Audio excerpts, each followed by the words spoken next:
Hello നമസ്കാരം, ഏവർക്കും പുതിയൊരിടിലേക്ക്. ഇന്ന് ഞാൻ വന്നിരിക്കുന്നത് ഈ വരുന്ന ഓണക്കാലത്ത് മഴയിൽ മനോരമ ഒരുക്കാൻ പോകുന്ന ചിത്രങ്ങൾ ഏതൊക്കെയെന്ന് പറയാൻ വേണ്ടിയിട്ടാണ്. വീഡിയോയിലേക്ക് മുമ്പ് വീഡിയോ ലൈക്ക് ചെയ്യുക, ചാനൽ സബ്സ്ക്രൈബ് ചെയ്യാൻ വേണ്ടി ശ്രമിക്കുക.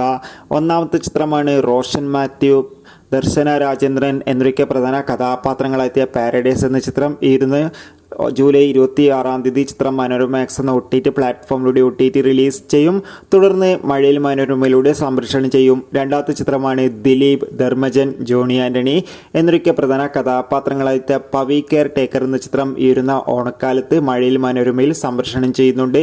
ഉണ്ണി മുകുന്ദൻ, മഹിമ നമ്പ്യാർ, അശോകൻ എന്നിവയ്ക്ക് പ്രധാന കഥാപാത്രങ്ങളായ ജയ ഗണേശ് എന്ന ചിത്രവും സുരാജ്, അതോടുകൂടി തന്നെ വിജയ് മേനോൻ എന്നിവയ്ക്ക് പ്രധാന കഥാപാത്രങ്ങളായിട്ട് നടന്ന സംഭവം എന്ന ചിത്രവും, അൽതാഫ് സലീം, അനാർക്കലി എന്നിവയ്ക്ക് പ്രധാന കഥാപാത്രങ്ങളായെത്തിയ മന്ദാകിനി എന്ന ചിത്രവും ഇരുന്ന ഓണക്കാലത്ത് മഴയിൽ മനോരമ എന്ന ചാനലിലൂടെ സംപ്രേഷണം ചെയ്യുമെന്ന് കൺഫേം ആക്കിയിട്ടുണ്ട്. കാത്തിരിക്കാം ചിത്രങ്ങളുടെ TV പ്രീമിയറിനായി. ബൈ.